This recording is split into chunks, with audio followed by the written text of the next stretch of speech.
Halo, halo, apa kabar Anda semua? Kembali berjumpa dengan saya, Ersbuno Arif dan Bung Rocky Gerung. Bung Rocky Gerung, saya kira kita kehilangan ini salah seorang sahabat ya. Ini sahabat lama ya, Bung Rocky, Pak Sarwono Kusumatmaja. Saya ingat betul dulu saya masih sering nongkrongin beliau kalau main tenis dengan Pak Wahono waktu beliau menjadi sekjen dari Golkar zaman Orde Baru dulu gitu. Dan ini orang yang sangat bersahaja sekali. Ya, saya berduka cita. Saya kenal Pak Sarbono, orang yang tahu tentang sejarah politik Indonesia, bahkan dia bertahun-tahun menjadi sekjen Golkar dan ikut mendirikan Orde Baru sebetulnya. Kan ini yang disebut geng Bandung nih. Ada ada Sarwono, ada dulu ada tokoh Rahmat eh, Bitular, Rahman Toleng dan sebagainya dari Bandung itu ya sebenarnya. Tular tuh. Jadi Ya. ini geng yang berupaya pada awal Orde Baru untuk memasukkan ide-ide modernisasi itu. Jadi bagi mereka Indonesia harus tumbuh berdasarkan prinsip-prinsip modern, teknokratis gitu, rasional. Dan itu yang konsisten dipertahankan oleh Golkar hari ini. Jadi jejak itu panjang dan Pak Sarwono juga sangat sederhana, mungkin orang yang paling miskin di kabinet waktu diperiksa kekayaannya berapa, dia bilang ya saya cuma punya uang 400 juta Pak. Jadi itu menunjukkan betapa di dalam kelimpahan Orde Baru waktu itu ada aja orang jujur. Iya, Itu iya. bedanya sekarang dalam kesusahan rakyat ada aja orang kaya yang merampas hak rakyat kan Iya, melalui iya. kebijakan apalah mobil listrik lah apalah kira-kira begitu. Iya, iya, iya. Nah, soal mobil ini dulu Pak Sarwono itu salah satu pengurus perusahaan taksi, saya lupa namanya, Kosti atau apa, yang itu betul-betul Ya dia bikin perusahaan taksi yang betul-betul sahamnya itu dibagi ke rakyat. ya mensejahterakan supirnya begitu ya. Dan Ya saya bersaksi itu bahwa dimulai ketika mulai awal di mana supir taksi akhirnya harapannya bisa memiliki taksi karena itu sahamnya dibagi ke supirnya sendiri. ya, ya, ya. Dan memang sederhana sekali di masa akhirnya, masa hidupnya katanya tinggal di rumah yang kecil, ada mobil tua, mobil tahun tahun 2006 atau kapan gitu. Dan memang saya teringat sekali kalau saya datang ke rumahnya Pak Sarwono dulu, ke rumah menteri di Jalan Denpasar, seingat saya dulu, itu sofanya bolong-bolong karena kerjanya kan dia merokok sambil tiduran gitu. Itu Sarwono memang nyentrik sekali sebagai seorang menteri pada waktu itu. Ya kita ingat kebaikan-kebaikan beliau, sahabat yang enak tuh, nggak ada basa-basi, kalau ngomong nggak ada hierarki, bu Yes. ajudan, nyong segala macam itu betul-betul Ya, ya. sosok dari zaman Orde Baru yang masuk dalam era reformasi dan dia tahu bagaimana transisi di Indonesia. Jadi selamat jalan Pak Sarwono. Yes. Tentu hal-hal yang bagus dan ingat kesederhanaan dan ketakwaan pada solidaritas sosial itu ada pada beliau. Yes, kita berduka dengan wafatnya Pak Sarwono, tapi kita mengenang beliau dengan gembira dan kita bersaksi bahwa beliau adalah orang yang baik, gitu ya, Bung Ya. Rocky. Yes.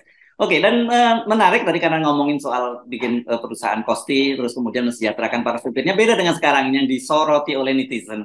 Ini dari risetnya yang dilakukan oleh Indef, ini percakapan. Jadi ini bukan survei yang survei elektabilitas nih. Dia mengumpulkan data dari media sosial, ini netizen itu. Dan di media sosial itu 80 sekian persen lebih itu para netizen itu mencurigai bahwa program mobil listrik dari pemerintah itu sebenarnya itu adalah permainan dari orang-orang sekitar Pak Jokowi, dan di situ netizen menyebut langsung nama Pak Muldoko dan juga Pak Luhut di situ. Iya.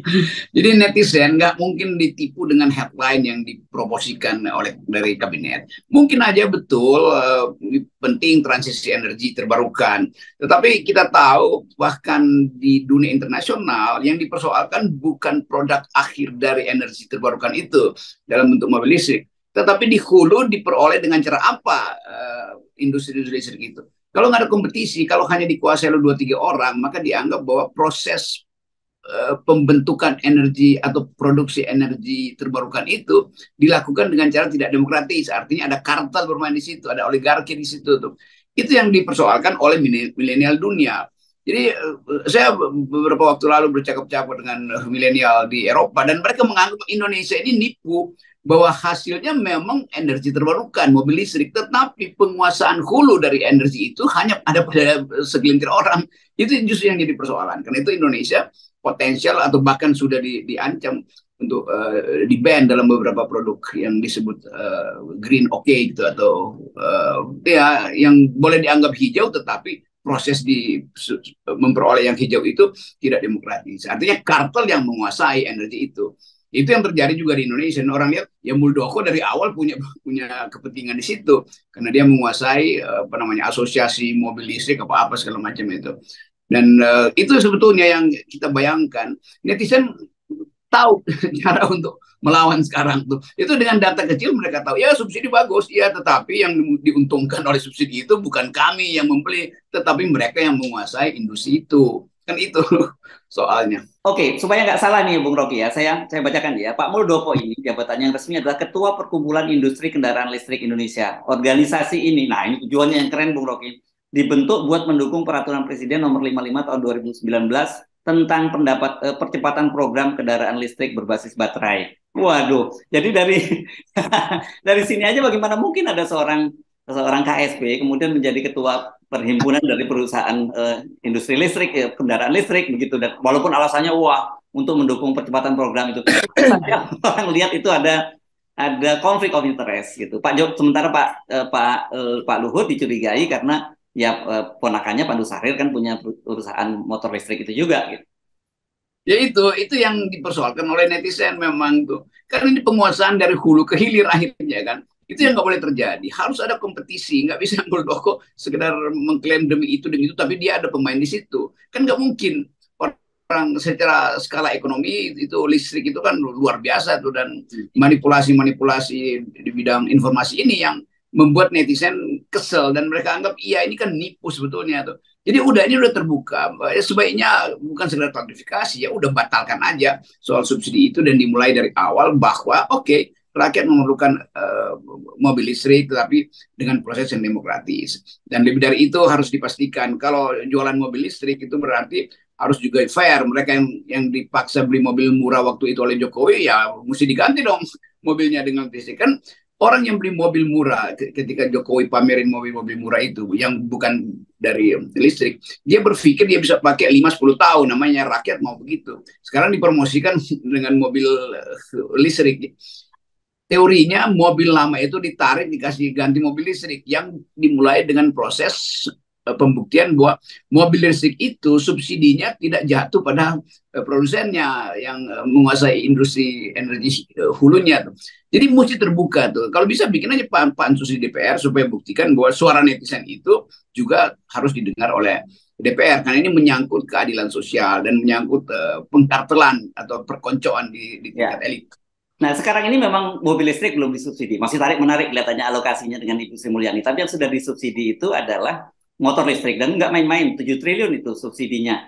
Nah, tetapi karena kelihatannya Bung Rocky, Anda nggak perlu repot-repot mengusulkan untuk dibatalkan. Karena dari program pemerintah yang 200.000 unit itu, sampai sekarang itu katanya, saya baca beberapa hari yang lalu, itu yang pesan baru 114 unit.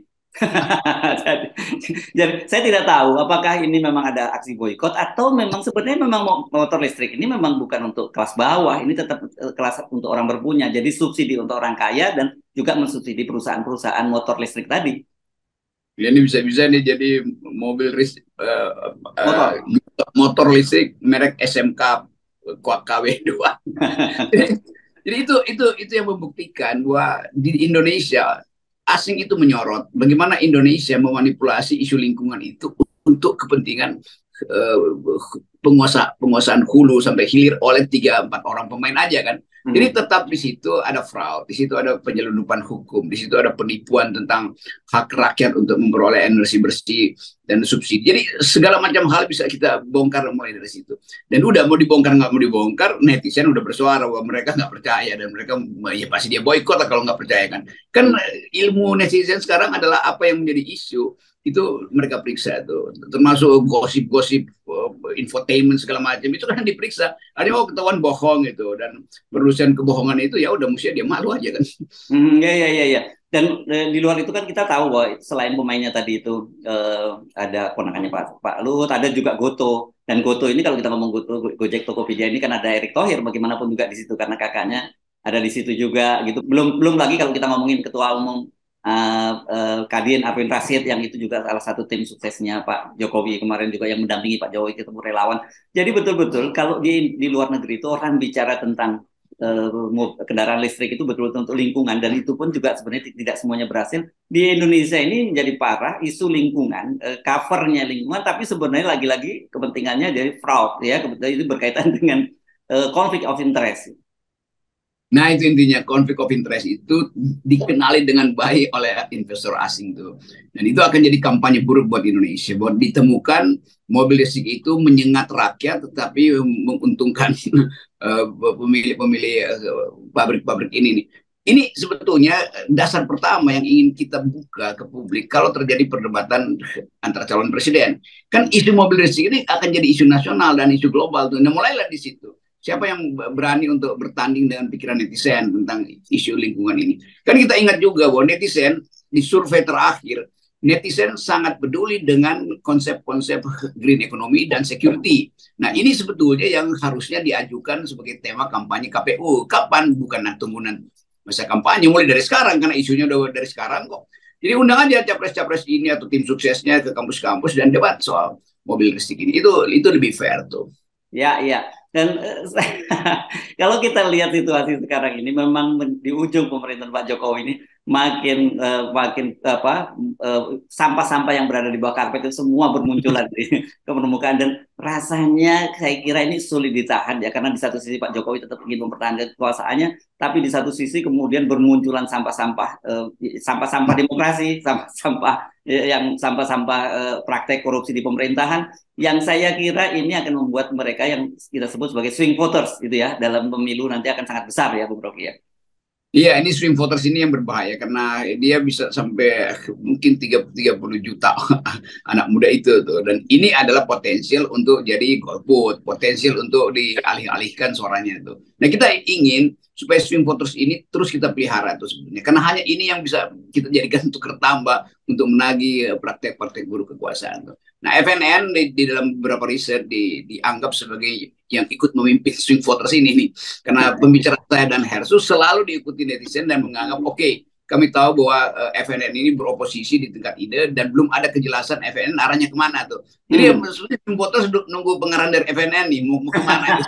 Kita akan bahwa arah kita adalah keadilan dan keterbukaan, dan kita tahu dari awal 0% itu adalah arah etis dari FNN. Jadi tetap jangan lupa untuk ingatkan bahwa masyarakat Indonesia terutama yang muda itu tidak peduli dengan manuver Pak Jokowi. Bagi mereka kita tunggu aja di depan tuh, kalian mau ngapain pun kita 30% loh, kira-kira itu. Yes, oke. Baik Bung Rocky ya.